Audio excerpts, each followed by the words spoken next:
This is too high, right? The microphone position. I mean, if you wanted to block your face. No, I mean, no, but getting a little Gonzo-ish. It is a little Gonzo-ish, right? But watch this. The magic now I have to do is sit in an angle. Oh shit. No, but I found my boom mic. Proud of you. Nice. There. Congrats. Now He's it's like out a of real now life it's out of podcaster. view. I know. You're coming up in the world. Oh my God. Yeah, I know, right? New year, new you. What's going on, folks? Welcome to the Garbled Podcast. I am your host, the Get Down from Hispanic Browntown, that beast that roams the Pacific East, Ramon. And I am joined today by... Nick is on the pod. Nick's on the pod. Oh, I love that. I love it. You know what, Bria? You can come back anytime. That's yes. Look, my booking fee about to go up. I'm glad y'all secured me now. Yeah, right? We have her on retainer, right? And we are also joined by the shortest woman in show business. Ladies and gentlemen, put your motherfucking hands together for Bria, the professional John. Pause for a clap. Pause for a pause. Pause for a pause. There we go. There we go. Hey, y'all. Thank y'all for having me back. And y'all don't have a choice at this point. Yeah, I would be curious to see how many episodes you haven't been on. That's a more interesting number. We don't think about the past, Ramon. We focus on the present. Oh, and see, the future. That's marketing. That's marketing. That's why y'all call me here. Yeah. Don't worry about history. We don't need to worry about the past. Anything that happened before now. It's all about the future. It's all about coming together. That's going to be my slogan when I run for president eventually, guys. Yeah. Yeah. Yeah. Nick, well, it didn't work for Biden. Nick, you want to introduce the conversation today? Yeah. And part of that witty banter kind of led into it a little bit. Ever since the election, maybe a little bit before when the writing was on the wall and the election was going a certain way, I started noticing, and this could be me. So I've brought us all together here today to really talk through. We had a very productive show, I think, a very good show on cancel culture and what it is and what's two shows, matter of fact. A couple of shows, yes. And I was just thinking about the one that Bria was on. So no. So what I'm thinking is, here's the Republican Party, which I don't know that they've ever really embraced it. They've always kind of fought against it, right? Because it's usually directed at them. I'm just seeing them maybe embracing it a little more, maybe trying to spin it, which they're very good at. They're trying to Olivia Pope it. Yeah. Yes. Okay. Yes. Or my example would be, because I'm a little older, is Wag the Dog. If you ever saw that movie. No. Oh, you have to watch that movie. But they're trying to flip it. They're trying to flip it and co-opt it a little bit. And I'm wondering how vulnerable cancel culture is to being co-opted. Okay. Like any good idea. And is that what I'm seeing, or if I'm just kind of a little bit being paranoid? So that's what we're going to be talking about today. Nice. So we're talking about Nick's paranoia. We're talking about Nick having been alone all the way through Valentine's Day and and also for the past year. And you're like, is my government trying to cancel me? And if so, do I have to pay taxes? Did my neighbor just bury his wife?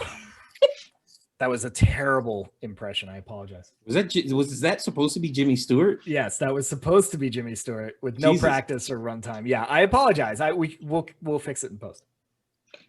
Will we?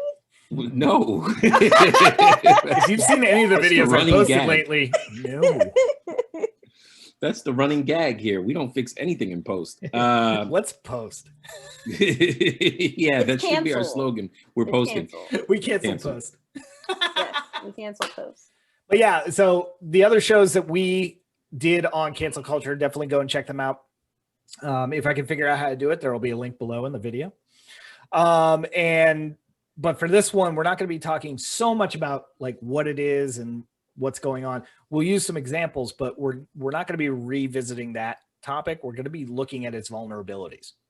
Okay. and seeing where, if it's going to be co-opted where. Okay, I like it. And if anybody wants to check out those previous episodes, you can go to garbledpodcast.com or check us out wherever it is that you stream your music, because all our episodes are up there. And if you ever want to reach out to us, it's garbledpodcast@gmail.com or Garbled Podcast on any of our social medias. Yep. And prepare to hear that one more time before we go. So stick around, because I'm sure there'll be a contest or something. That's what all the kids do. Ooh. We haven't done a giveaway contest in a while. I got stuff sitting in the basement that I'm ready to just get rid of. No. I just want y'all to do a TikTok trend contest. We do need to do that. We need to do a TikTok trend thing. We need to get on TikTok is what we need to do. That's what I'm hearing. I think Bria froze it. But I think she froze too. Yeah. Yeah. There she is. I'm back. There you go. Y'all tried to cancel me. Yeah. And because y'all tried to cancel me, I'm going first with my news story, darn it. Do it. All right, cool. New sounder. No. We actually had one. What was that? That was the Into the Circus? Look, leave me alone. This is the first time I think ever on Garbled Podcast where I've been like prepared to do a news story and excited. Okay. All right. Thank you. So you've been bullshitting the other ones. That's what you're saying. Yes, I have. I'm not ashamed. What you gonna do? Cancel me? Nah. All right. So, we're all pop culture nerds on this podcast, which is awesome. And as such, we all have seen Avatar: The Last Airbender, the original series. Yes, absolutely. Yes. So if you don't know, Netflix is going to be doing a live action version of the series. Yes. Directed by M. Night Shyamalan. No. We don't acknowledge him. Oh, he doesn't exist. Oh, that's not canon. I got you. Okay. Yes. Right. Yes. It's like Iron Man 3. We don't talk about it. So they are already making waves by announcing that Katara will be 16 in the show, Sokka will be 14 in the show, and Aang will remain 12. Ooh, that's a brave choice. And the reasoning that is a brave choice. Yeah.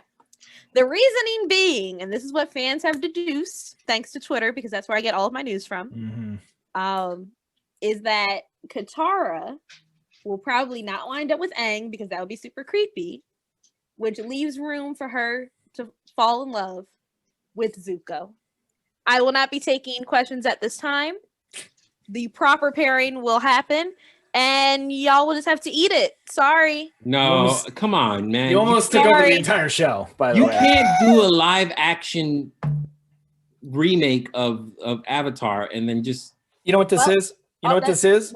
What? This is God, what's her name that did Harry Potter? Coming out. J.K. Rowling? Yeah. Coming out after the books were published and going, you know what?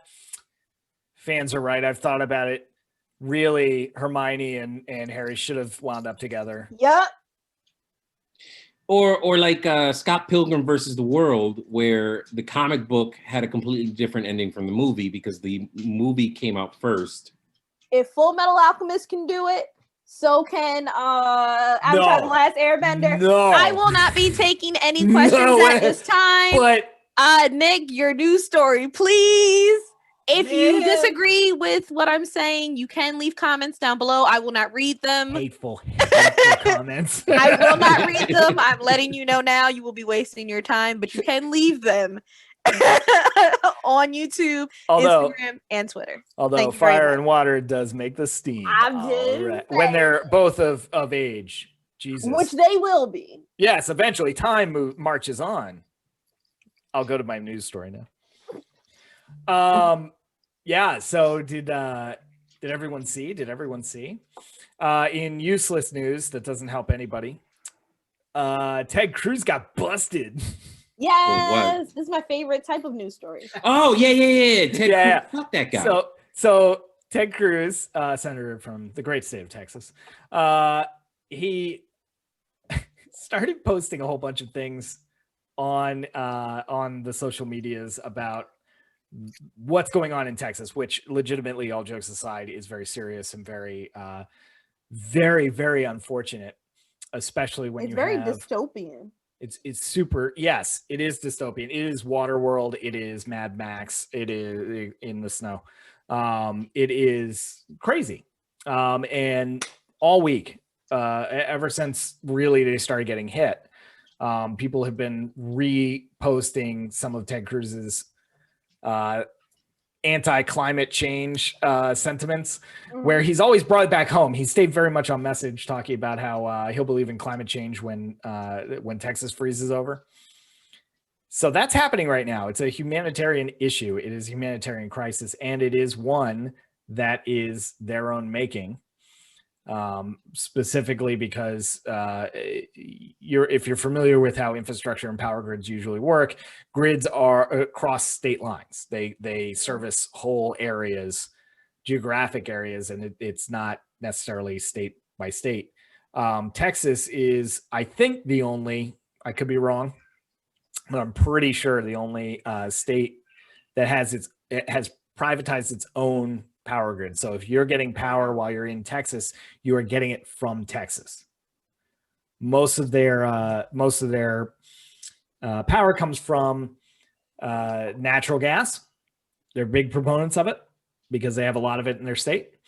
And what's going on right now is tons of power outages, tons of shortages. People have been without power for, the last number I heard was like 50 hours as a rolling blackout, or I think New York calls them brownouts when they're just cycling through the boroughs. Yeah. And from what I've heard was that it wasn't even just a blackout. It was the government shutting off the power because it became too expensive to run. So I don't know about the expensive part. I don't know about the expensive part. What I do know is that the root cause of it right now is natural gas can't be cold. Now, natural gas is used all around the nation, and we have winter here. I still haven't undug my car. I haven't had to go anywhere, go figure, in a pandemic. But the thing that happened in Texas was the power company that runs the power for Texas, part of the issue with privatizing and monopolizing a power industry is they save some money by not winterizing, because it's Texas. Why would you need to winterize your natural gas lines? So they were susceptible to the cold. So that became a drop in production when natural gas kind of went offline. They then said, okay, well, we have to get power to people.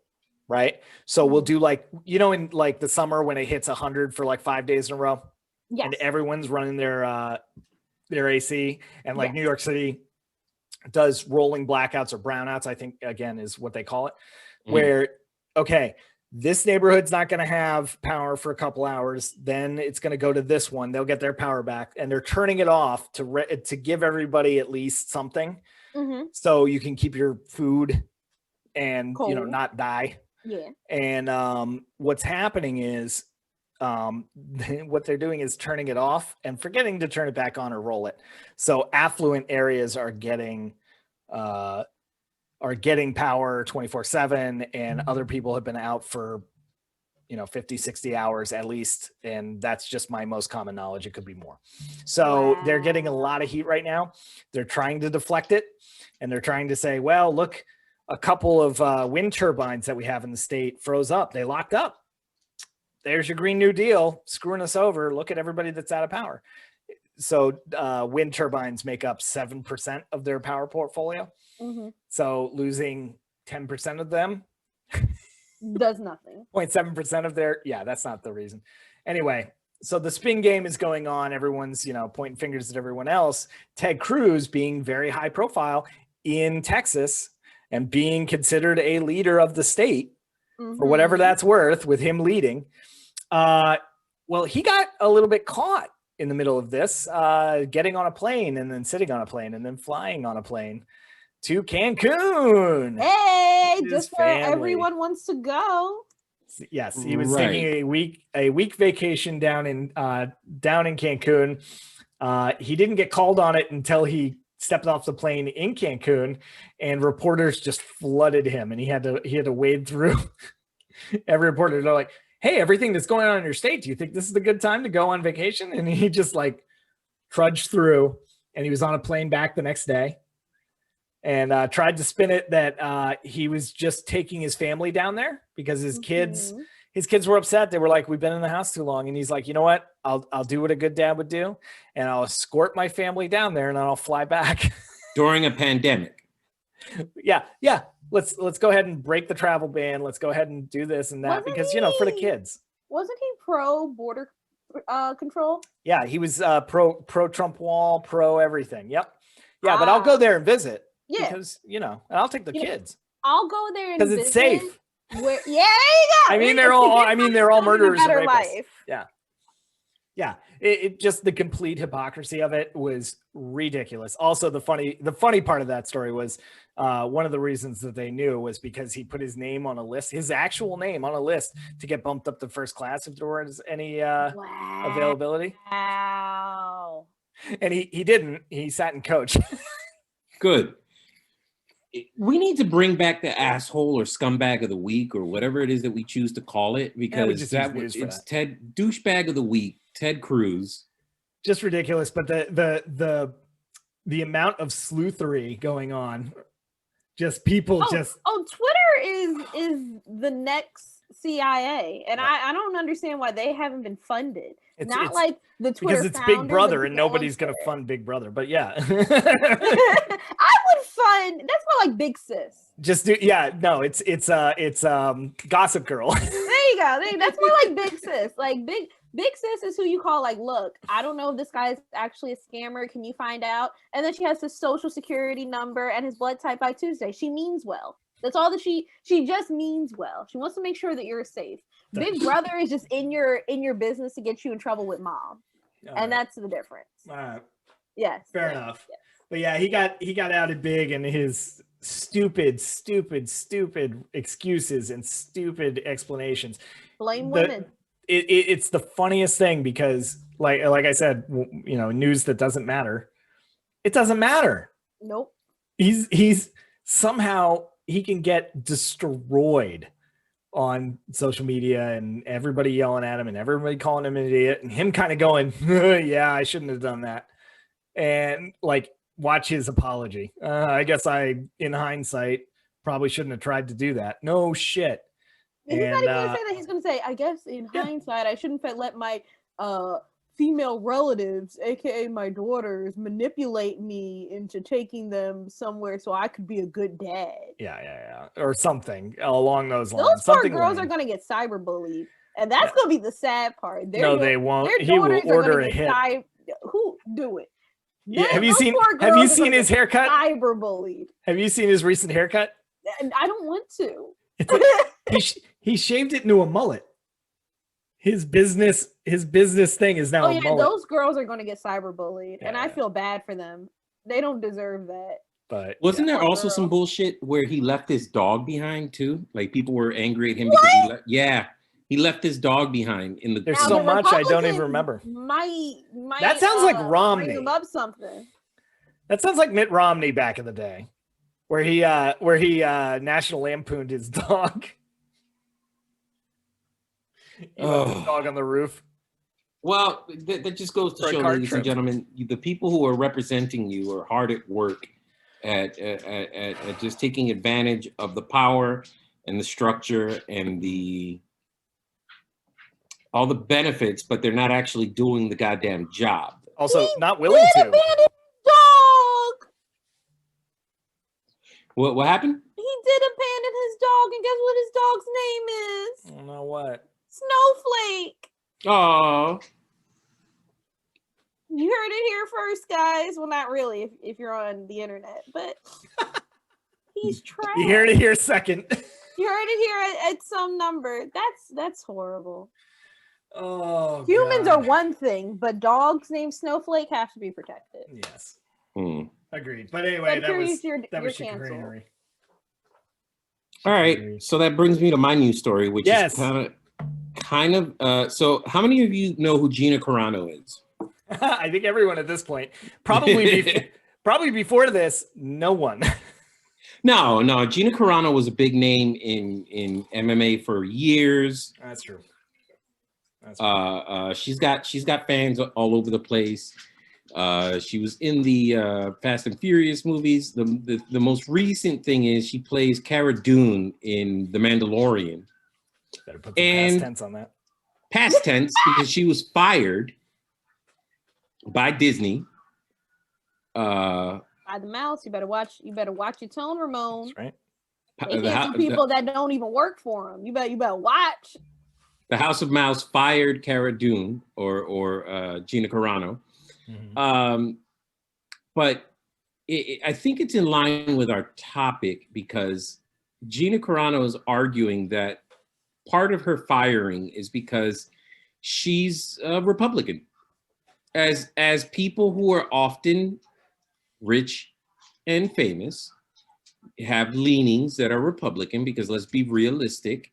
Voting in their best interest. Like they're voting in their best interest because if I'm a multimillionaire, mm-hmm. I don't want taxes. I don't want taxes. I don't want any of those, any of these negative things. But so she kept making posts on Twitter, on Instagram, and her most recent post, which seems to be the one that got her fired. So apparently she was making some definitely not her most recent, but the one that got her fired. Yes. the straw that broke the mouse's back. The straw that broke the mouse's back is when she started comparing herself to the Jews in Nazi Germany. And something along the lines of, because I read the post, and it was something along the lines of, the Jews were the Jews were hated by their own people before the Nazis came out and trudged them out of their houses and put them in camps. And in order to get people to hate somebody, you have to completely destroy their humanity. And that's kind of like what's going on today in politics, where people, she started comparing herself. Conservative Republicans was exactly her point. You're right. She's comparing conservative Republicans to Nazi Jews in Germany. Mm-hmm. Yep. And if she had said witch hunt, she's still on The Mandalorian. She chose not to. Well, okay. So here's the thing, and this is the reason why I wanted to bring this out, because was it in poor taste? Absolutely, 100%. Like you have to be careful. You're comparing yourself, a group that is in power, a group that is in political power, right? Because they're not a minority. That's why we have the term minority. Mm-hmm. The Republicans are not, conservative Republicans are not a minority in this country. I can't argue the point, but continue. A power minority, as in they hold the most power. I'll give that. It's like the 1%. Yeah. Right. But to compare it to Jews in Nazi Germany is just bad taste. Especially considering the fact that your party just stormed the Capitol and erected gallows to execute people. Like that is just... Many of them, not all, but many of them toting the Confederate flag while they did it. Yeah, that's just poor timing, babes. So here's where I'm torn, and I am a little torn. Okay. Because I get what I think I understand what she was trying to say. Like you said, Nick, if she had said the word witch hunt, she might still be employed. Which at this point is vernacular. Here's where I'll add a little more color to this. During the seasons that she was on The Mandalorian, she was repeatedly warned about her posts. Now that was going to be my secondary question. Yep. How many times did the House of Mouse have to tell her to relax? Chill the fuck out. Many times. I was pulled into HR when I worked in hospitality for a Black Lives Matter tweet. Yeah. I was pulled into HR very kindly and politely and told that I need to shut my little radical ass the hell up. So I want to know, how many chances did she get before Mickey Mouse pulled out that trap? She got a few, and I think so. She didn't change her aggressiveness in terms of hyperbole, because she's good for that, because it grabs attention, right? It grabs likes, it grabs views, it grabs trendiness. It's marketing, right? Yeah. Here's the problem. She works for Disney, and she made an anti-Semitic comment, and Disney's like, yo, do you know how long rock that with you? Like, do you know how long we've worn that mantle? If millennials are just starting to forgive us. Well, okay, so right? Was her comment anti-Semitic? So it was taken and labeled as such. Yes. Now the comment was, do you have it there? Because I don't want to misquote it. Right. I can pull it up right now. Go ahead. Yeah, pull it up. But essentially it was saying, we're being treated like Jews in the Holocaust. And that I may be paraphrasing, but double check me. But essentially she was drawing a comparison to the persecution that she's feeling now, being a conservative Republican, right? Which, we all have our political views, and if we stand on a soapbox and we say, here's what I think and why, and we are labeled as such, right? We are subject to scrutiny. Yes. I think everyone can understand that.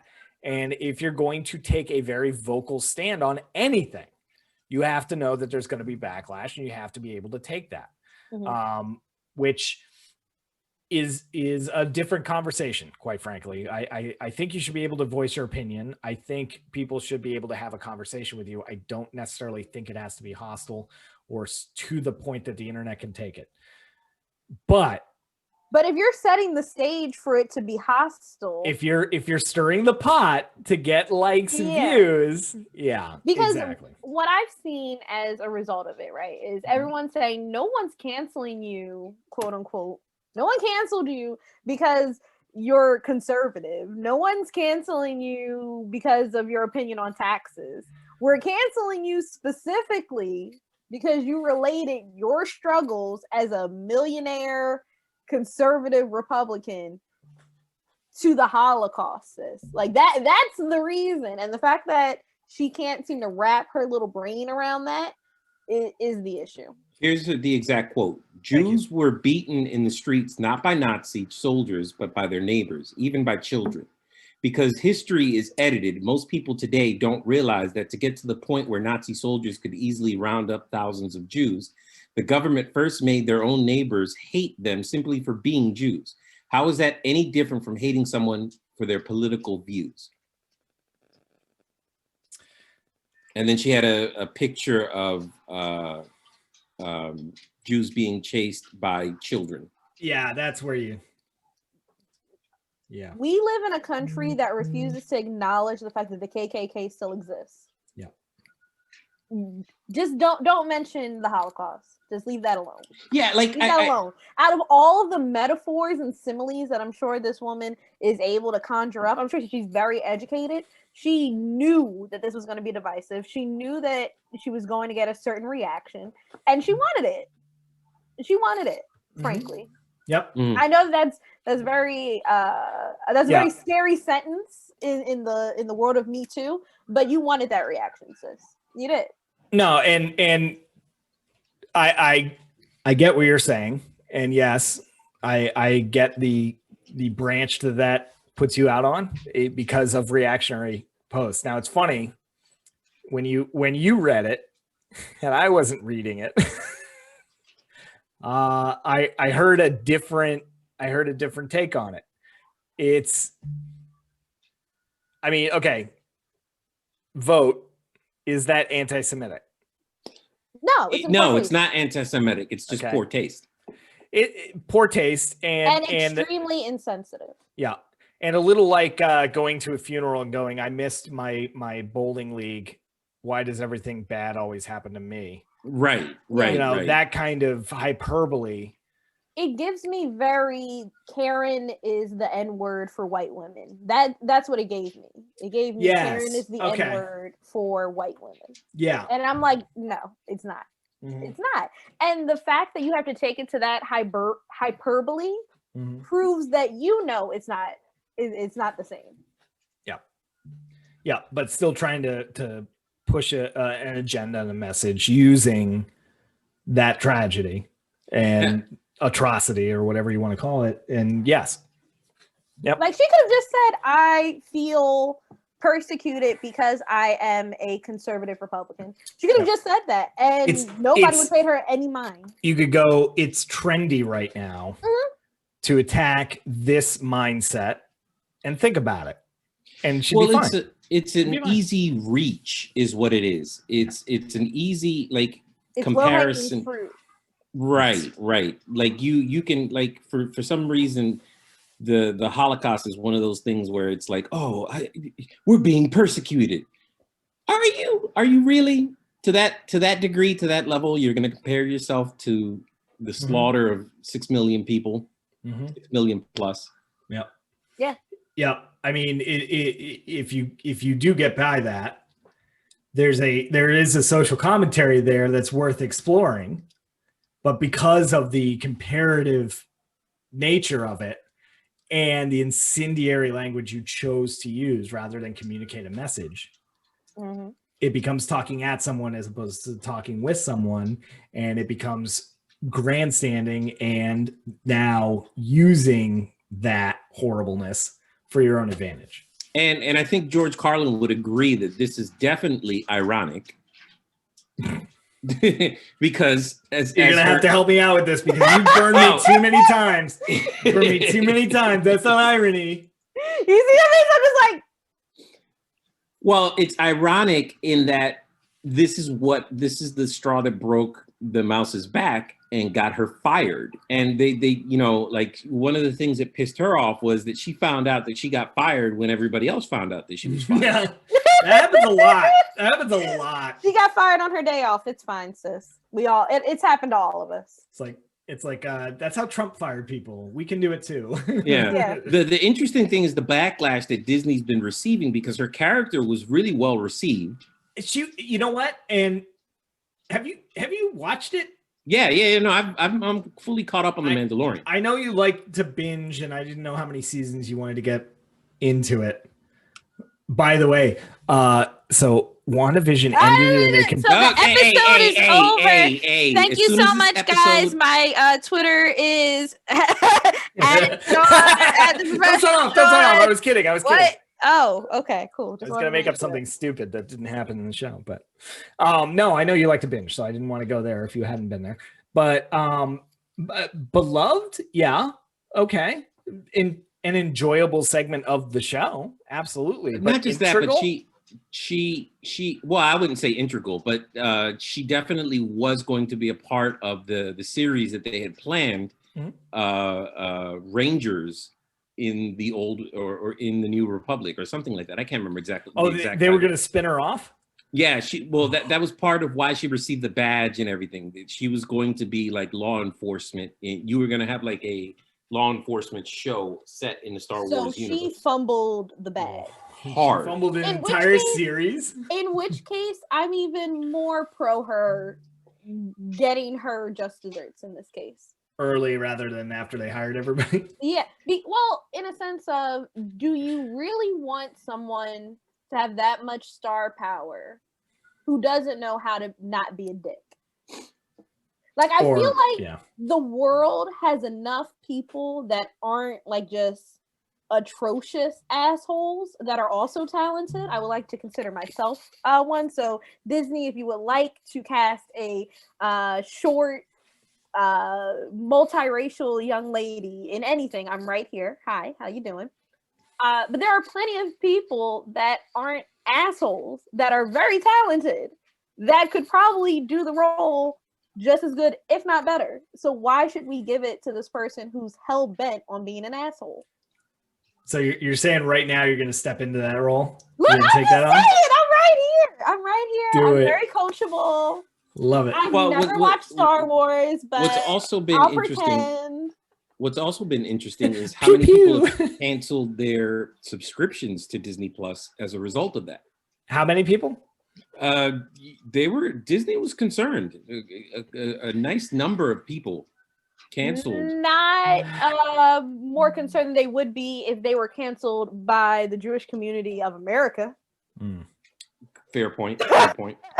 Like, I don't think that people quite realize how much in hot water Disney was for a while. When people really started paying attention, when they realized it, yeah, the socio-political aspect of Disney was in hot water for a grip, and they're just starting to bounce back with their more inclusive stories and them taking certain things and putting it in the vault and taking things out of the vault and all that other good stuff. Not saying that they're the perfect company, but as far as collateral damage, I'd much rather lose a couple of people subscribe to my streaming service than have all of Jewish America be like, yeah, we're no longer supporting you guys. Yeah.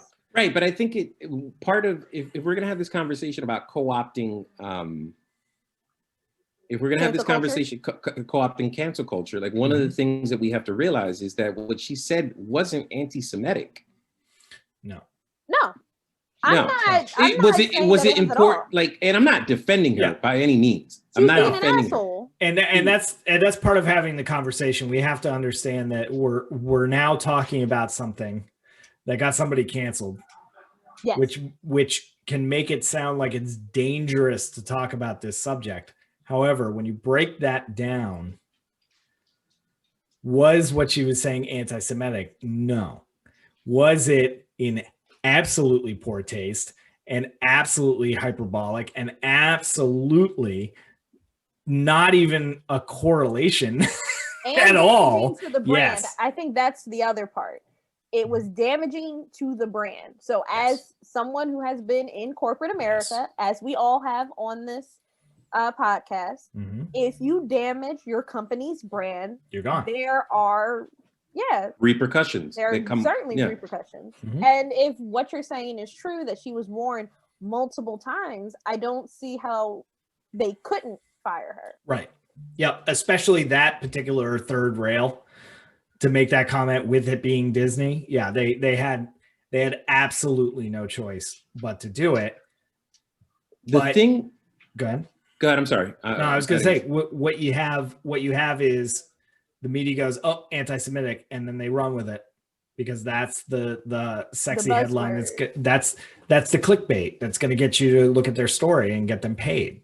And so that's how they spin it. And, for it to be labeled as that is a little bit unfair. You could label it stupid. You could label it the exact reason she got fired. Yeah.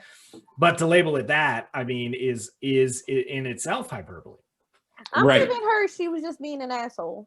And I'm cool with it. Like, I don't think that she's I can't say that she's not racist. I don't think that she's prejudicial. I don't think that she's out here. I think she's completely insensitive. Yeah. I think she's tone deaf. I think it goes beyond tone deaf, but yes. Yeah. Like not knowing the price of milk is tone deaf. Not saying this is how we're all going to get sent to a gas chamber because we think, and I'll be generous and say we think the government should be smaller. Right. It's kind of very similar to the Gina Rodriguez thing where do you remember we talked about it last year? Yeah. these Ginas. Like, right? Stop. Gina's the new Karen. Don't do that. Don't do that. Look, Tristan is the blackmail Karen. And I put that on Twitter and I think they're rolling with it. Oh, I know a very young Tristan. It's like Gina Rodriguez last year got in trouble because she was singing along to the Fugees' Ooh La La. I can't remember. Fuji La. I'm sorry, Fuji La. And she's like, she says the N-word and gets in trouble for saying the N-word. Singing along. For singing along. Right. As she should have. As she should have, right. Because to my knowledge, she's never identified as anything. Also, that's an American thing, right? What? What, the N-word? Yeah, and specifically, and I'm saying it in the vein of music, that's an American thing. That we say it in music, or that we don't let other people say it in music. Like if you're singing along with a song, right? And that word careful, is, you got canceled behind you. You better watch. I know. I know. But I have a point of reference that will make me hopefully bulletproof. Uh-oh. You know what? You're right. I won't continue my train of thought. I would just say, check out Trevor Noah talking about the N-word in music and how worldwide that shit plays on the radio. Well, and here is where the connection between us and the Holocaust comes in, right? So I might be canceled. So the issue is that unlike the rest of the world who kind of acknowledges their atrocity, i.e. Germany, openly acknowledges that the Holocaust happened, this was trash, no Nazi signs, we're it's illegal to reparations. Didn't. Right. America has never really acknowledged it.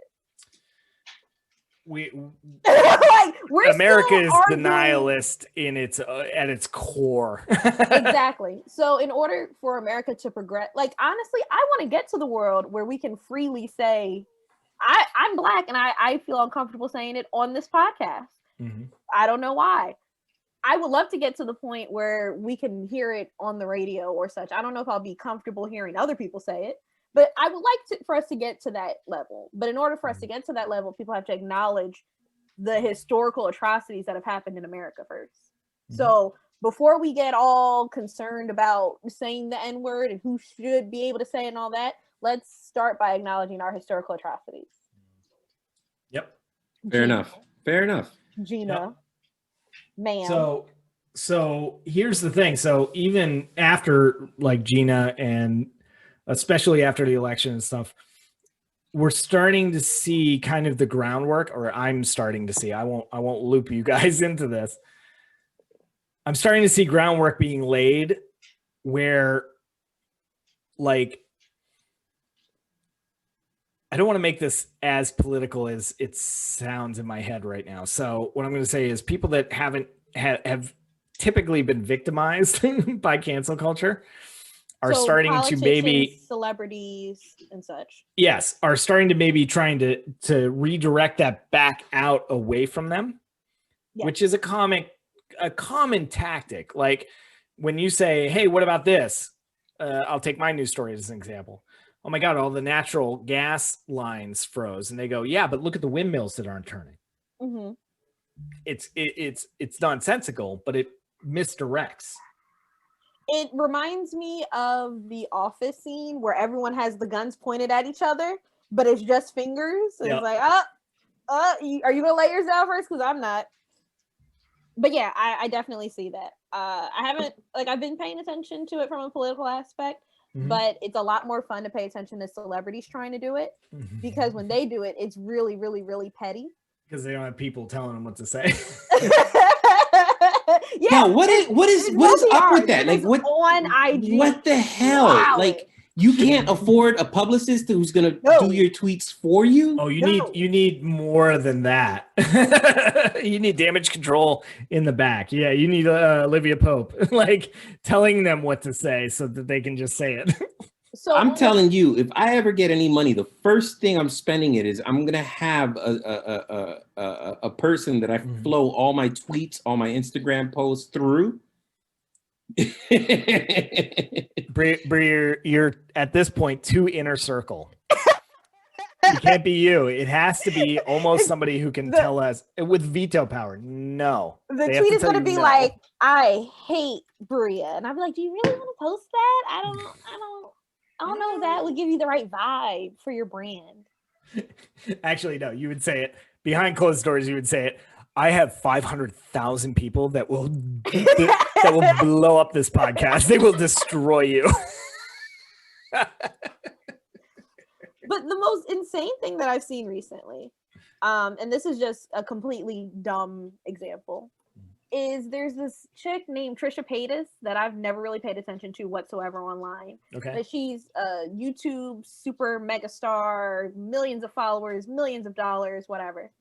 She is known for saying horribly racist things, not even like in poor taste, but like horribly racist things, very pro-Trump. I'm just gonna say whatever I want to get clicks on my videos. So she's been canceled a million times, but recently she came out with a really big sob story that Jeffree Star apparently was mean to her and made fun of her weight. So now she's moving for everyone online to cancel Jeffree Star, and people are doing it. And it's mind-boggling to me that this girl that literally was on camera posting her own videos, it wasn't someone recorded her without her knowing, was just saying whatever, being racist, classist, sexist, all the ifs. But people are moving actively to cancel someone based on her asking them to do so. And that's more what I'm talking about. That's an example of somebody that was quote unquote canceled. Yes. But still has clout, if I'm using that correctly. Sure. I don't know what the young kids say nowadays. I'm like, because if they still have followers, they weren't effectively canceled. Right. They still have access to a platform. They still have access to a platform. That right there is somebody trying to, okay, well, this happened to me and I took a hit. Yes. But somebody that is, and I'm going to take a guess. Sure. Has less followers, has less of a presence or a platform than I do. If that same impact hits them, they're done. Whereas I survived it. Am I close? The person that she's trying to cancel is like super cancelable, but they're like, it's two horrible people trying to cancel each other, essentially. Okay. Two horrible, semi-important people. Yeah, trying to cancel each other. At the end of the day, they're all still going to make millions of dollars. They all live in McMansions. And I'm really trying to figure out why the hell do we care about what they're doing. Okay, is this rap feuds? I wish that would make a lot. Is that what it is? Sense. It's a lot more makeup feuds, but go off. Go off at this point. But I feel like that's everyone. I feel like everyone's trying to cancel each other over these really, like, it matters, of course, if you're being racist or sexist or ableist or any type of is. But people are more concerned with trying to cancel someone else that may or may not be competition or to make themselves look good, as opposed to actually addressing the issue. It's that, what is that called when you're it's that social, you're gesturing and you want everybody to know that you're gesturing. Virtue signaling. Virtue signaling. Thank you very much. It's virtue signaling taken into a horrible direction. Weaponized. Steroids. Weaponized. Yeah. Weaponized. Yes. Weaponized virtue signaling. So WVS. So hashtag WVS if on the Garbled Podcast. We can take advantage of this. No. Oh no, then are we virtue signaling y'all this episode? No, don't draw that conclusion. You're going to ruin my whole plan. I'm kidding, of course. Please do not hashtag that. But this stuff makes me so scared it's weird. So I feel like for the most part, I am a do no harm, take no shit type of person. I try not to be any type of is. I try to acknowledge my privilege. I try to make sure that I am living on the high ground as much as I can, right? Without being pretentious about it. You're punching down, as they say. Sure. Yeah. Or punching up. Or just waiting for Anakin to jump at you. There have been instances where businesses have gotten canceled. And I think that I was talking to you about it, Nick. There's this business called The Wing, which is essentially like the girl boss version of WeWork or any of those other co-working spaces. And it was canceled recently due to the treatment of employees, specifically employees of color, for being non-inclusive to the trans community and to men, but we can ignore that one because that's dumb. But the issue is, right, yes, are all these things horrible? Completely. Will you find this probably at every other co-working space? I can almost guarantee you that would be a yes. Yeah. And who started it? Because I'm wondering about the corporate espionage end of it. Oh, I can't even begin to tell you. I know that it was some white lady, and white women, please don't get offended, but it was some white woman that built it. You can look her up. Can't tell you what her name is worth anything. But what made me pause, right, was as I was watching different videos and reading up articles about it, I initially wanted to be like, yeah, cancel them because, you shouldn't center feminism if you're not going to be inclusive about your feminism. And then I was like, okay, but if I were to start a co-working space, I'm pretty sure that by nature I would be excluding someone because I would charge money because I have to pay my bills. Huh? Yeah. So, okay. So there is a movement, right? An anti-capitalism movement, right? I'm sure that we're all aware of that. Absolutely. Cool. So if you begin a business and touting it as it's being inclusive as possible, you're trying to center minorities and such, the moment you charge any money, you will be excluding someone from your facilities because innately someone isn't going to be able to afford it, right? Yes. Okay. So fair. If I begin a business and I'm centering as many marginalized people as possible, but I have to charge money because I have to pay my bills, I technically would also be grounds for being canceled. So I think that's where your marketing brain has to come in. Yes, but I'm just talking about innately, like across the board. If A plus B equals C, I would also be canceled. All right. Well, I just, while you were talking, I looked up the Wing. Yes. And I found out that their stock price, even though they've been canceled, is still $140 a share. Wow. Sorry, that's Wingstop. I apologize. $140 a share for Wingstop, dude. And their lemon pepper wings aren't even that good, but their chicken tenders, if y'all are wondering, just avoid the garlic. Yes, agreed. Go for the lemon pepper. It has been years, by the way, since I worked next to a Wingstop and ate there almost daily. But no, I mean, you have so the biggest problem with capitalism specifically in terms of this is you do have to charge a price that will make any investor, whether you're public or private, happy. Yes. And what's going to make an investor happy? Ruling the world. That's what's going to make them happy. And they're not going to be happy until then because we're so litigious. If they don't believe you're getting one, or if they can legally prove they don't believe that you're getting 100% of what you can get, you are now liable to your shareholder, to your market holder, not market holder, shareholders. Yeah, no, it's a different term when it's just when you don't have a share, and I can't think of it now. But anyway, to your benefactors, the people that invested in you, you're almost fiduciarily, but it's a different standard for them. But anyway, long story short, if you aren't doing everything you can to make every red cent that you can make, then you are not doing your job and you are opening yourself up to liability. And that is the capitalist end of it. Yeah. And why you have a company that maybe starts out saying, listen, I'm going to buy this office building and I'm going to ride share the rooms, right? I'm going to use that business model. I'm going to apply it to real estate. I'm going to give everybody the opportunity to have an office. So if you need to do business, you can bring them into your office, which, by the way, on its surface is awesome. Yeah.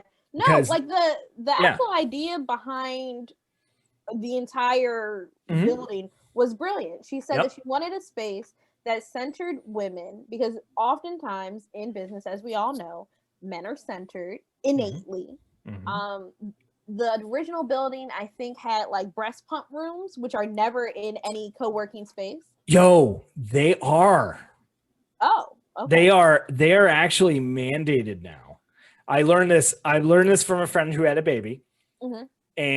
And there are mandates that say no, there have to be areas on site.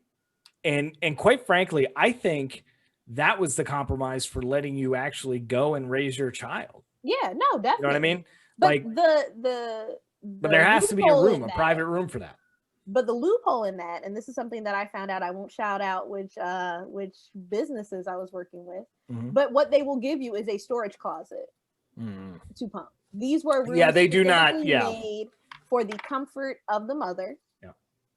They had like a whole bunch of other stuff that I thought was unnecessary. Like they had Chanel No. 5 in the bathrooms, like that we can talk about, whatever.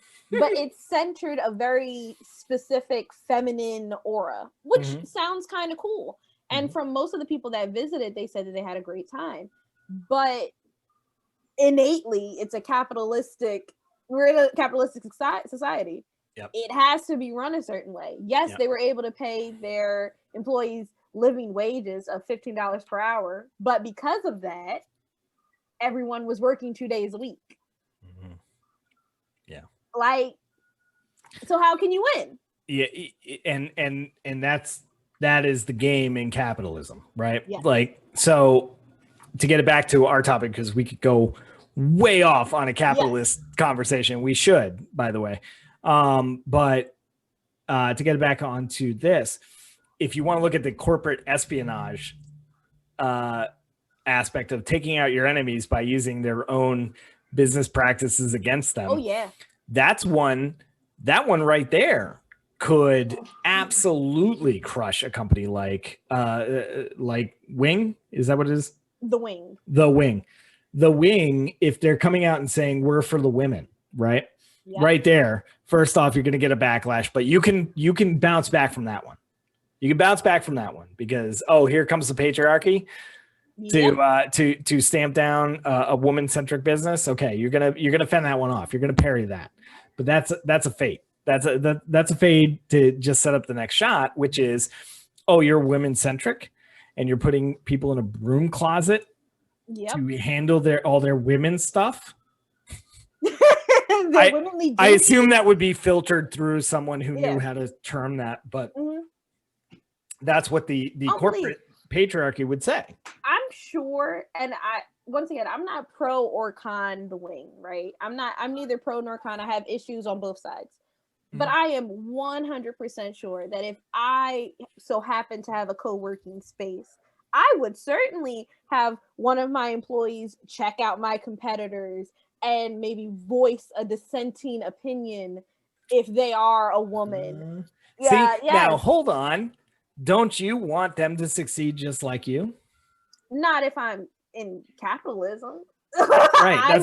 That's what I'm saying. Yeah. But yeah, I definitely feel like cancel culture is being weaponized. And that's why I've never been for cancel culture. I'm more for call out accountability culture. As we've discussed, which I appreciate a lot because when you get to A versus B, left versus right, polarized like that, when you polarize anything, you start running into issues where you have, like in your example right there, you have, if your business is a similar business model to something else, and the reason it's similar is because you believe in it, but you have to kill the thing that you believe in order for you to make money, then what are we doing? What are we doing? But that right there, that direct competition is already in play. That's going to happen. That's corporations doing what corporations do because that's what they have to do. Let's take it back to the more political arena. You have Republicans taking the floor of the Senate after their Twitter accounts were killed mercifully, and they're and I love the irony of this. Check me, Ramon. Check me if this is irony. I'm on it. All right. They're standing on the floor of the Senate and they're being publicized on television. And they're wearing a mask because they're mandated to do that. They're not, by the way, when they're at the podium because they're social distanced and there's a guy to clean that. But anyway, and they're wearing a mask that says censored on it, talking about how their First Amendment rights have been taken away from them, have been stripped, and they can't get their message out because they do not have a platform anymore because they've been canceled. And then they name all the entities that have canceled them in an effort to cancel those entities that canceled them while they're standing on live TV talking to a nation. As elected officials. As elected officials. And then they make a meme of it and tweet it out and send it to, their campaign, send it to their donators. They're spouting, falsehoods at that point, wearing symbolism that says they've been censored. They're politicizing it, definitely. Is it ironic? Yeah. Yeah, it's a self-made irony. It's a self-made irony. It's a nonsensical, but it is irony. They're just pointing out an irony that they made. Alanis Morissette would agree. Yes, but I'm asking about George Carlin. That's why I was asking Ramon. Because he's the first one to be like, George Carlin is the end-all and be-all of irony. It is Alanis Morissette, okay? Y'all take that patriarchy somewhere else. Alanis Morissette invented irony, actually. Ramon, don't let the English teachers fool you. Ramon, limit yourself to 20 minutes on It's Like Rain on Your Wedding Day. I'm just going to do a hard edit right here. Time. I just want to reclaiming my time. Let me timestamp the hard edit on Ramon's. And welcome back. Ramon just obliterated Alanis Morissette. He canceled her. He canceled Alanis Morissette from the grave. This is one of the reasons why, like Bria pointed out, I'm more in favor of Yes. Is it check-in or call-in culture? Call out. Call in. Call out. Or call in, call out, whichever one you prefer. If you're closer to the person, call in. Okay. If you don't know, that's like lean in. Call them out. Lean in. But I mean, if someone saw I've had people who I did something that wasn't necessarily like an ist, but it was in poor taste in some people's minds. Who among us have not? Right. And the person I try to do it once a week. You actively try and do it. All right, you better watch out. Gina's gonna be right there with you. You're gonna be right there with Gina. Both of them. You and Gina's have a whole good time. But and they've come into my inbox and been like, hey, I'm not sure if you meant to do this, but this thing that you did / said didn't have a good effect on me. And I was like, well, I honestly didn't know. I presented my side of the argument. They presented theirs, and we met in a mutual understanding of each other. No fuss, no muss, no cancellation. I'm sure. What were you gonna say? Good. I'm sorry. Good. If I didn't know the person and they jumped in my comments, as long as they were actually receptive to having the conversation, I'd have no problem giving my reasoning for something if I honestly didn't mean to offend somebody. I think that's the problem, is that people don't have any intention of actually having a conversation. On either end. On either end. It's just like, no, you're wrong. No, you're wrong. No, you're wrong. Well, cancellation, and correct me if I'm wrong, because this is me not a huge social media presence. Cancel culture is essentially sending someone's social media presence to the guillotine, right? It's essentially making them a social pariah. Yeah. It's okay, putting them on an island with the rest of the lepers. Your social credit score. Like when you go in front of Experian, you're at a 0. You can't borrow nothing. You got to build it back up. It's going to take 7 years. Yes. Well, but that's part of the problem with cancel culture, is that it doesn't allow for redemption. And that's what we talked about on the other shows. Yes, you're right. It is a death sentence. It is banishment. It is not rehabilitation. Correct. The other issue I was going to say is that once someone's been canceled, they almost have every right to ask that someone else be canceled if it's a similar offense. If not, then the general public can be canceled. So right. If R. Kelly, right, who I believe that we can all admit has been canceled across the board. Now. Yeah, he's been canceled. Now, it only took 30 years. Yeah. Did you know R. Kelly's my mind's telling me no. but I'm still gonna but my body. And I almost feel like if R. Kelly were to be able to definitively prove that another beloved celebrity was doing the same shit that he was. He would, because he has their number in his phone. Correct. Yeah, because they party. I'm surprised he hasn't brought this forward. Well, probably because that would just further incriminate him. Yeah, exactly. Point, right? He'd have to admit it first, and he hasn't even done that. In this alternate universe where he has come forth and been like, yeah, I did it, damn it. If he but it was peer pressure. Release a list of people that definitively he has evidence that they also should be canceled, we would have to cancel them. I assume in that alternate universe he was murdered way before it got to that point. Yeah. But it's just I don't know. I feel like if I were to get canceled because I said something that was transphobic, I feel like I have a right to point out other transphobic moments. You know, but how is that any different from the kids in the schoolyard who are like, oh, well, I got in trouble. He did the exact same thing last. Like, how is that any different from the behavior of children? Yeah, because children can get punched in their mouths for doing that by other children. By other children. Thank you for qualifying that. Thank you so much. Marketing. I was very worried about that one. I've been tiptoeing around cancellation for a while. I have learned my way around a lexicon. Teach us the way, Sensei. Children can get popped in the mouth by other children. Once you become an adult, there are like red lines and such.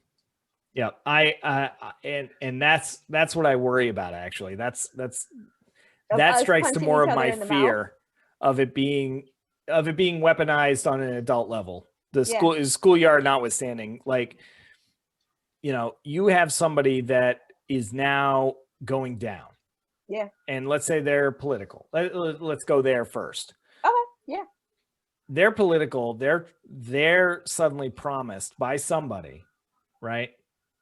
I could use names like Mitch McConnell and all that, but imagine a prominent person that is now a third party watching you burn, right? Mm-hmm. And knowing, because they're plugged in, that the dirt that got brought on you applies to other people that you don't like. Now, I come to you and I say, hey, listen, I can get you back. We can rehab you because you were the first. You had the lucky misfortune of being the first one to get taken down for this particular issue. You name names and show contrition, I can rehab you. You will be back. They will not, making you a clearer path to whatever amount of power I'm willing to give you. That, to me, is how someone would weaponize it. So are you saying that Bernie Sanders has a burn book somewhere spelled BERN and he's just going to drop gems at some point? Because low key, I'm kind of here for it. Bernie Sanders has been around so long. He has the Death Note notebook. That's what he has. What I think you guys are talking about is what used to happen in Hollywood for years. Blackballing? Like not just blackballing, because you'd have somebody like how many opportunities did Mel Gibson get before he was finally? How many has he gotten after? Exactly. The way, that's the point that I'm making. Like, you would see this in Hollywood all the time. Like, Bria, I think What's you up? were the one that pointed this out. Like, if you want to reform a man who's done something wrong, you put him next to a strong woman. Yes. That is Marry him off. PR 101. Ben Roethlisberger. For So- the sports fans. We've seen this wasn't he like a happen. football player? That was for Dan. That was specifically for Dan. The trick is the second that a man is going down, you put him next to a woman, specifically a church-going woman or now a woman of color, Mhm. he's clear. Yeah. So, like, what we're talking about is something that we've seen in Hollywood for years. It's only now that we're starting to see these burns, these cancellations actually stick. Like I said, how many opportunities did Mel Gibson get back in the day? Mhm. How many opportunities that I'm trying to think? Robert Downey Jr. is a perfect fucking example. Okay, hold on, because Robert Downey Jr. That He was died to save the world, Ramon. You watch your mouth. also yes. Look, I love Iron Man. No. You watch your mouth. He's a RDJ. veteran. First off, he was suffering from an addiction. That's way different. Doesn't excuse whatever he's done. I never really looked too much. He just got into his arrested a lot, as problematic far life. as I know. I didn't get too far into RDJ's like criminology or what he. I don't think Twitter was a thing when he was going through his dark times. You know what I mean? But so I don't know if he had any anti. It was almost perfect casting, is what it was when they casted him in Iron Man. Because I remember that's the conversation that me and my friends had. It's like, oh, Robert Downey Jr. is going to play an alcoholic superhero with an ego. Well, I'm the sure that original Roseanne casting is was for somewhere a sick. Playboy. What was that? Sorry, Brie. I said I'm sure that somewhere out there, what is it? Roseanne is sick. He's like, so he gets to be an addict, but Yeah. I can't be a She problematic wasn't addict. addicted to Ambien. I'm sure her publicist would say otherwise. I still Didn't. love. Her publicist said, "I ain't got nothing to do with that, sis." Her publicist was like, "Oh, addiction. It's a good thing I listened to the Garbled Podcast." No, I still love Ambien's response. Like, oh, Yes. one of our side effects has never been racism. We checked with our scientists.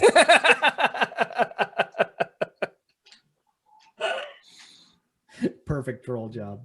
I love it. No, but like that's the thing that's the worry I have is that you can now somebody who's compromised by cancel, Mhm. right? Who's marked for death can be compromised. There's a movie trope for you that, you know, or McCarthyism, right? We have you now. Now name names and you get a lesser sentence and maybe can rejoin society. Right? So is cancellation like prison?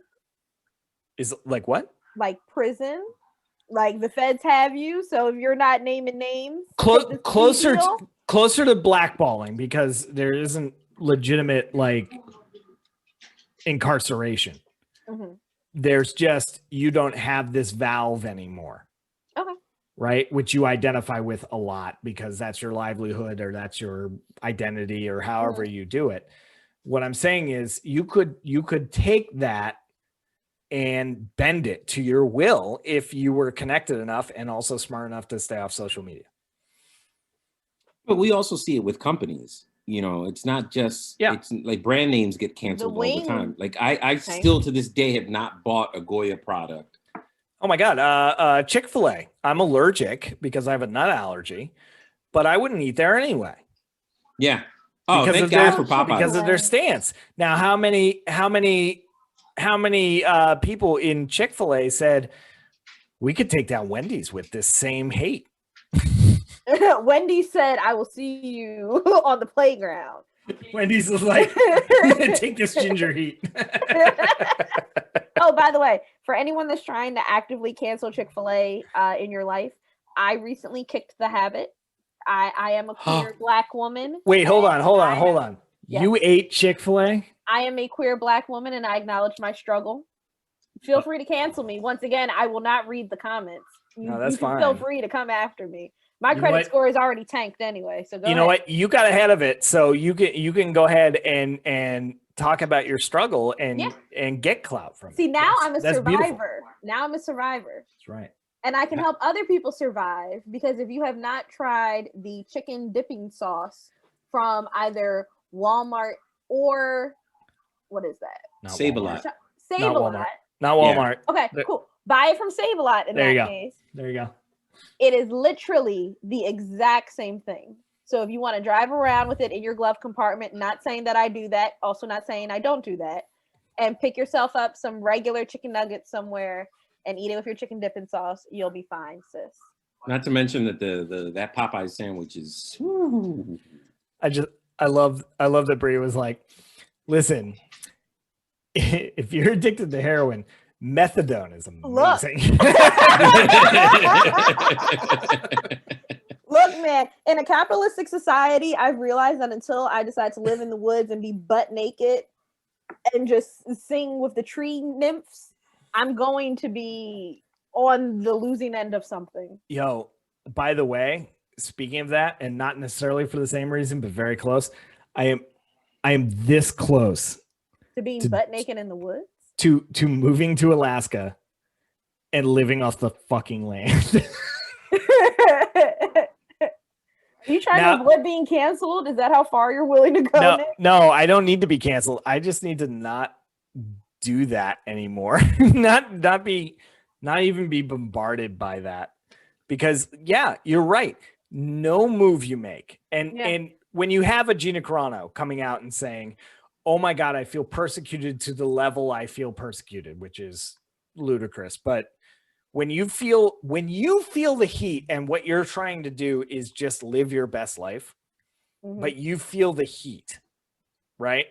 Like when you're second guessing yourself because something is out there that in an extrapolation could be applied to you as a normal citizen. When you're feeling that, one, yes, there's a level of guilt there. Yes. There's a level of guilt. And you're thinking in the back of your mind, well, I did this thing once and that could be construed as that, but that wasn't the thing. And then you start to equivocate it. But all of that is making so many people just second guess everything that they're doing. And they're all on the defensive when they're trying to talk, right? We started this podcast because we wanted to have conversations, but you have to drop guards. Everything out here right now feels like it's making you raise your guard.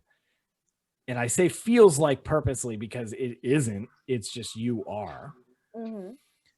But that much tension, trying to just connect with somebody, just trying to talk to somebody is so difficult because everybody's like got their guard up and waiting to get punched. It's nuts. One of my favorite shows ever is called The Good Place. Have you ever watched it?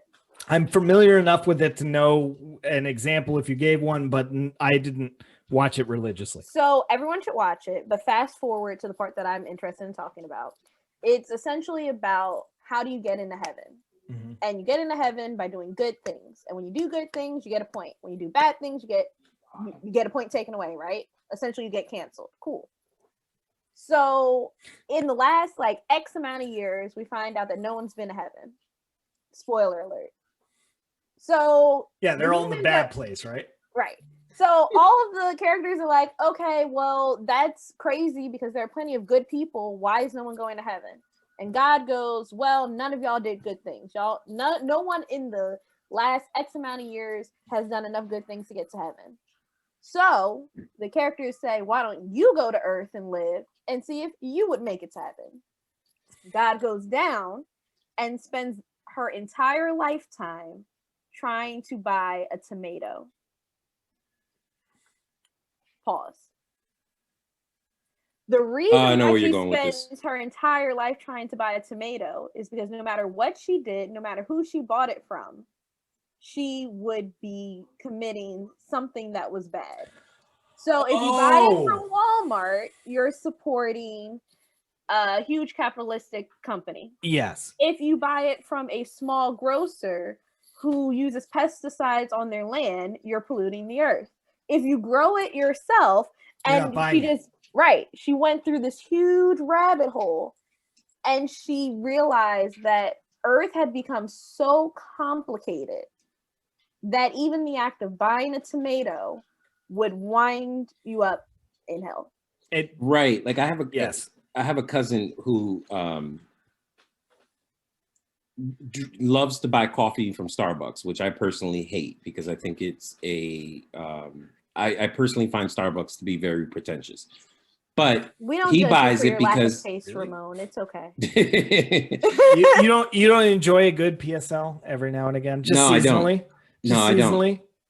Ramon, did you just call Starbucks pretentious, but you're on a podcast? No, wait, isn't there yourself? Like a million podcasts now? I think statistically that's correct. Okay. But he likes to buy from Starbucks because they source ethically there and they pay their farmers really well. No, but if you support Starbucks, you're also supporting like there's always a catch-22. Like whatever, regardless of whatever it is that you do, you're always going to be on the side of wrong because like even if like I had somebody who was trying to take the moral high ground on me. It's like, oh, you're being this and this and this. And I was like, okay, that's really convenient that you could sit there with your $800 cell phone with these rare earth metals that is polluting the environment that you know like you can sit there and you can if you dig deep enough you can find dirt. Now some of that I will say is red herrings. So you got to sift through that. Rare earth metals, by the way, is one that gets me because yes, the extraction process of rare earth metals does release toxic chemicals into the environment and is typically run by people who exploit their workers. Yes, all of that. But rare earth elements are rare and useful in our current science. And particularly because I worked in the solar industry for a little while, I found out that solar panels are made up of quite a few rare earth elements that, by the way, once you've constructed a solar panel, winds up sequestering more carbon over its lifetime than it ever, by like a long shot, ever would have used up had it just been extracted for other purposes. So there are ebbs and flows to that, and you can absolutely demonize one thing about something. But you have to look at the weight cost of it. You know what I mean? Like where on the scale does it actually end up? Yes, one thing is bad. Yes, one thing is a negative. I look at it this way. I can right now make the argument and have in my own brain as I talk to myself alone during a pandemic, as I often do, hey, did you guys earn a paycheck today? No. Ramon, did you earn a paycheck this week? I'll say this week. Yeah. You earned a paycheck this week? Okay. You know that money is a zero-sum game, right? Sure. It means that there's no fluctuating amount of money. It means that if you made money, someone else didn't get money because there's only so much money to go around. Are you okay with that? Like, you can say that as an argument, right? Mm. But yeah, you made your money is the argument. You went out and you made your money, and somebody else did not make their money. And how is that your fault? Because you made money today. But somebody suffered because you made money today. I can make that argument, but it doesn't make it something that is, one, actionable, and two, even relevant to the conversation as a whole. There's a movement of quote unquote no ethical billionaires. And essentially it's the fact that they're innately, you cannot be a billionaire if you are living to empower other people to the in the regards that we should be, if that makes any sense. Yeah, it absolutely makes sense. And I love that theory, because what it's saying is, so the last time I checked, and again, this may be dated. Yeah. But in order to, in American society, simply, and I'll keep it to the lower 48, right?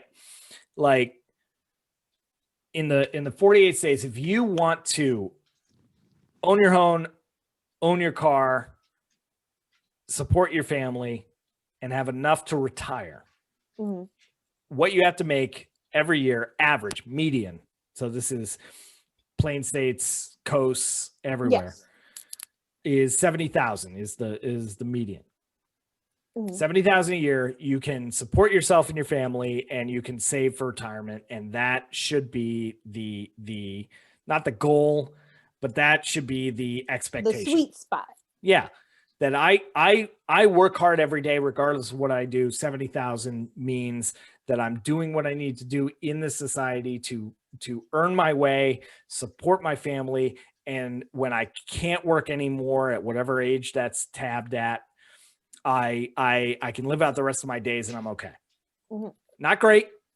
Okay. 70 grand. That's, again, this is years old. I'm surviving. Round it up to 80 grand. Right. Okay. That's what it costs. That's the price of admission. You have to earn that during your working years. And, if I look at what I make, I shouldn't even play the game. Same. Right? I was calculating, and I was like, okay, so if I go back to when I was 5 and I take that babysitting gig, and then I'm saying during your working years, your prime, and this is not necessarily with the expectation of having a job. This is with the expectation of what you earn in a year. So this could be side hustles, this could be everything. Yeah. But the fact that we have to think in terms of, okay, I'll get paid this much for my job. That's X amount of what I should be making. Then I got to think about side hustles on my off time. Yeah. Right.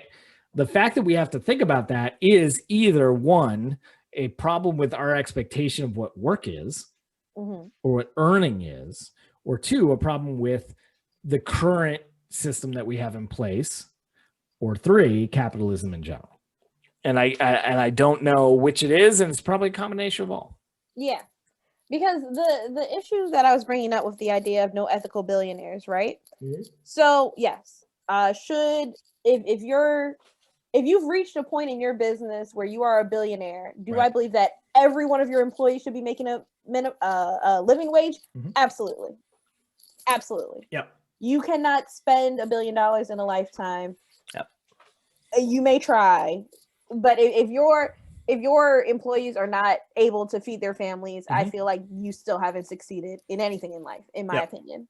Yep. However, when you say that, but then also tell people, strive for the best. You could be the next Jay-Z. You could be the next Elon Musk. You can't have both dogmas. Yeah. Yep. No, and that's why I'm saying, like, if you look at a Jeff Bezos, right? Yeah. And very famously and canceled for, I swear to God, we're going to get back to the topic. If you look at Jeff Bezos, right? He was in an interview, very famously they said, what do you think is the most advantageous thing to do with your wealth when he was the richest man in the world? What is the most advantageous thing? And he said, I think we need to go to Mars.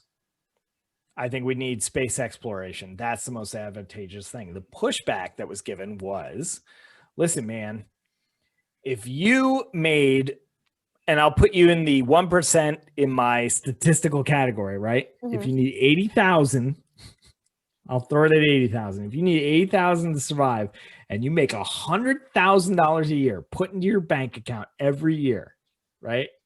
For you to do whatever needs to be done to make you good for the rest of your life. And the rest of the money that you earned every year was put back into society.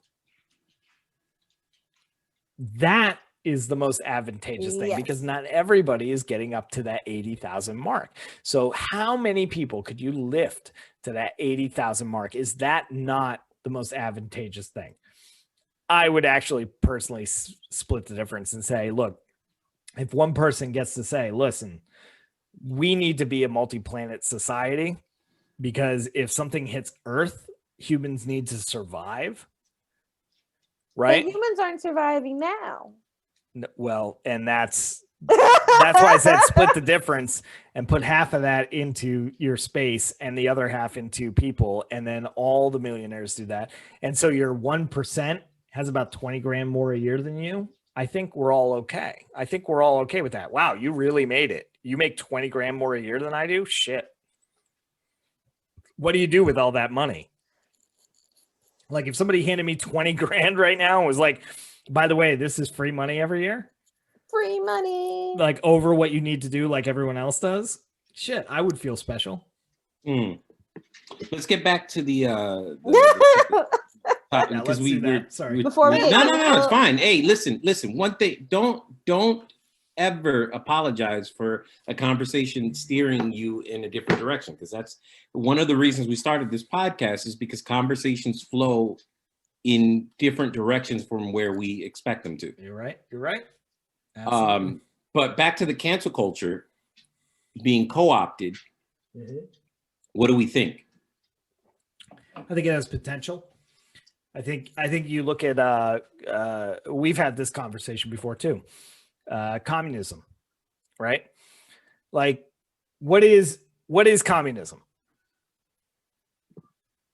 Like it's the idea that you're going to everyone's going to be equal. That's Marxism. And it's oversimplification. That's Marxism. What is communism? Communism is everybody gets the same. Communism is actually bastardized from Marxism. This is recent knowledge. I've said before, communism is beautiful in its purest form. Its purest form is Marxism. Mm-hmm.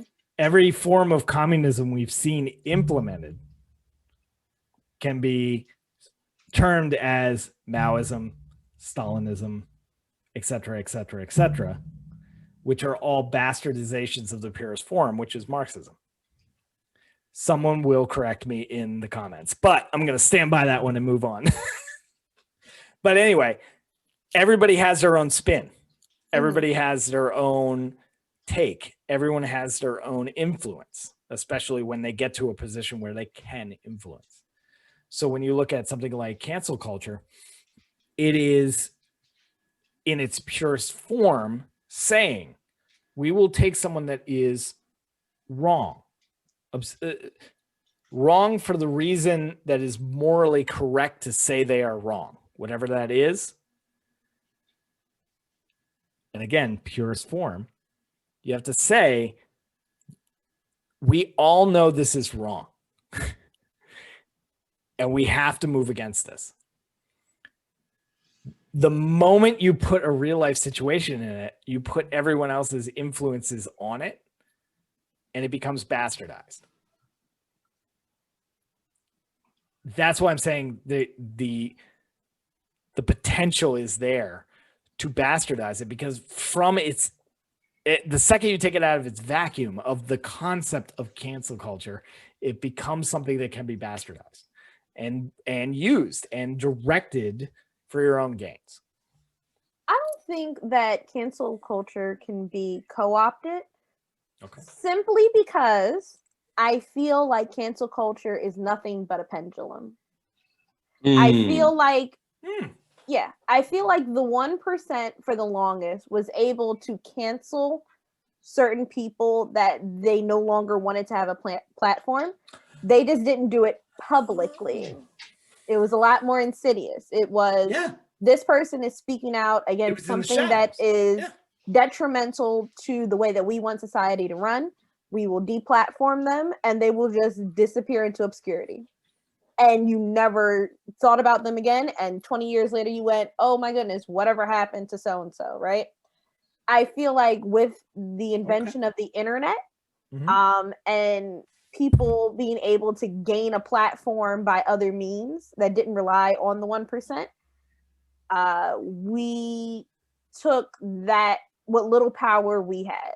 Because by the time the 1% got to the internet, we had already had the internet, if that makes any sense. Yeah, it does. It does. So I feel like it's just a pendulum. I feel like they they canceled people for eons, and now we're seeing it swing in the opposite direction where the public is able to cancel public figures or each other. And it's slowly but surely starting to move almost in the middle. But Yeah. momentum says it's gonna go the other way. Yes. I think that's where we're seeing it being quote unquote co-opted. Because even your idea of so if you're a politician that gets dragged, quote unquote, for some sort of social snafu, and you're being offered an opportunity to bounce back, to be quote unquote rehabilitated in the public eye if you drop names of your competitors. I feel like that's been going on since America was created. I feel like that is nothing new. Further than that, remember, we're a pretty new country. Yeah. I'm pretty sure that like the ancient Greeks. Yep. I'm sure that there's a thing about Zeus doing something of that nature. No, he just had sex with women as geese. Shoot, I'm pretty sure that's part of the Bible. Like, no, I'm serious. I feel like that's biblical, right? I'm not going to quote one because, Sean, I've been out of Catholic school for the longest, but I'm pretty sure that we can go back and find a Bible verse that supports that statement. So I feel saying like the Bible is the oldest written text in humanity. I'm saying that we're about to be canceled. Gina, what was her name, Ramon? Carano. There you go. I'm sure that she believes that, so let's go with that. The Garbled Podcast does not stand behind the once statements. again, if you would like to cancel me, please drop some notes in the comments. I assure you I have not paid my internet bill. This is a hot spot currently, so I will not be able to read them. Pico canceled me a long time ago, y'all. I think I agree with. I feel like it's just a pendulum. Yeah, like I like the idea of the pendulum because it's going to shift, it's going to sway and what's cancelable today. Yeah, throw 3 B's in there. Yeah, is going to change over time. Yeah. Opportunists are always going to opportune. And I mean, the social landscape is just going to change, right? Yep. So the issue of transphobia has become a real hot button issue recently. It wasn't 20 years ago. No. Still valid across the board from the beginning of time. Just not. But it wasn't a hot button issue. Yeah. So I'm sure that in 50 years they'll look back on today's celebrities that we think are super progressive, and they will have committed some form of cancelable offense. Well, but that's the thing that happens a lot. Like when you like, for example, we did an episode where we talked about like 20 movies that you couldn't make today, or 10 movies that you couldn't make today because it would, like doing White Chicks. You could not make the movie White Chicks today. No. And that movie's only what, 10, maybe 15 years old? Yeah. There's something about Mary. No, I argue with that one, but go ahead. But even like, my favorite movie, Tu Wan Fu. Yeah, except Judy Newmar, that has a lot of transphobia in there. Yeah. Yeah, but, like that probably wouldn't be able to be made in that manner. Well, and the funny thing is, we did that show, and then Tropic Thunder came out after that show. I'm pretty sure. No. Tropic Thunder was one of the movies that we talked about. Was it? Okay, never mind. Yeah, we haven't been doing it that long. Okay, all right, never mind. You just shut up. Yeah, so I feel like it's just a pendulum, like most things, and that's why I find it hilarious when overly, I won't say overly, extremely conservative people complain about the idea of cancel culture. I'm like, no, cancel culture always existed. It's just you can now participate in. Well, it's the form that we know it in now. I may have used this before, but there was a period in American history, where New England almost bankrupted the economy of the new United States. And they did it by basically doing the Bernie Sanders, the 1% are horrible. And what that caused people of affluence to do was hide their wealth. And the way they did that was when they built their homes, they would build them modestly. So instead of brass fixtures on their door handles and things, they would use, I don't know, wood or copper or something of lesser value. So when you walked into their home, they looked like they were doing okay. Yeah. But not to the point where they were shoving it in your face. Because if you shoved it in their face, the people would rise up against you and you had a real issue. You had like bodily harm could come to you. Your house could be razed to the ground. And so that was an issue. So they all started buying modestly, but because they weren't pumping as much of their money into the economy, they were saving it. They were hoarding it away. And because money wasn't being circulated, it almost bankrupted us. We had to change the narrative to say it's okay to spend money. Yeah. And people went, oh, it is? Okay, cool. And they started spending money and it rebounded the economy. There was always an issue with the 1%. It was perception. And that's what we're running into now is there's always elements of our society that need to be heard. Whether you agree with them or not, whether they're right or not. In fact, people that say wrong things need to be able to say it without fear of like physical repercussions. Like you could get a talking to. You could get a talking to. Let me say it this way. I'm punching Nazis, Nick. Okay. That's something that I actively participate in. So sorry. On the surface, here's the thing. We're making a general statement. And on the surface, in the heat of the moment, right? Yes. Like let's say there's a protest. Yes. And let's say there's a counter protest. I'm not even going to label it. Okay. Whoever protested and whoever counter protested is whatever. If it comes to blows in that moment, and one of those sides is obviously on the wrong side of everything, right? And now I'm leaving it vague so that people can go, well, I would obviously be on the right side of, oh, maybe I'm not. Right? Because you don't know. Right. History decides that shit. But if that kind of protest, counter protest comes to blows, it came to blows in that moment, right? But you put yourself there. The idea that you cannot one-on-one outside of a mob rule sit down and say, listen, I have a line of thinking, and then somebody says, I have a counter line of thinking. And we need to talk this out one-on-one. Just let's talk it out. It doesn't need to come to blows. I feel like if we were in a society of people that were raised to articulate their thought processes in general, I feel like we wouldn't even get to the protesting stage. I think we would, but it would be so rare that a protest would be treated like a religious event as we treat that now. Like you look at oh God, what was I'm spacing I'm Myanmar. Thank you. Okay, sorry, I was thanking myself. You heard about Myanmar? No. Okay, Myanmar, formerly Burma, which was a dictatorship, had a recent free election. This should have been my news story. They had a recent election, democratic election. The results came in. The military didn't like it.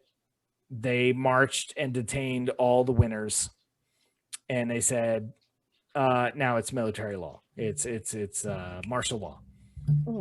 And they took over the country. The military took over the country, independent of the speech and voting of its citizenry. They're going back to the way it was when it was a military dictatorship. They're doing this right now. And for all the nations of the world that showed solidarity for all of our protests. And it was well documented. Mm-hmm. The only march that I am aware of that for the folks of Myanmar that are suffering from this military coup, which actually was successful, kind of like ours wasn't, but same idea, was that Japan had several, in most of the major cities, had several large marches showing their solidarity for Myanmar. Wow. Which is amazing. And it happened peaceably, and it happened as a sign of solidarity. And when we look at that, and we look at what we're talking about here, it all becomes perception, doesn't it? Yeah. It all becomes perception. You have to get it out there. So I don't know. I look at cancel culture. I look at the weaponization of it. Before this conversation, I should say, I looked at this as something that it's starting to be taken over by people that see it as an opportunity. But the pendulum thing is absolutely correct. I lost perception of history because we had it the whole time. It was called something else. It was something that is constantly going. Mm-hmm. We call it a different thing on every swing almost. Yeah. So thank you for that, Bria. You're welcome. All right. Stick a fork in this sucker. We're done. One gold star for Bria. Somebody caught me rambling. Are we still doing the gold star thingy? Because I want my gold star, guys. You have gold star for Bria. If I say you have infinite gold stars, I'll still want one every week, Nick. Infinite plus one. Got it. There you go. All right, ladies and gentlemen, if you've enjoyed this conversation, you know what to do. Hit like, hit share, hit subscribe. Please subscribe. Don't cancel us. Don't cancel us. Have the conversation. Comment below if you have a disagreement. We will look at it.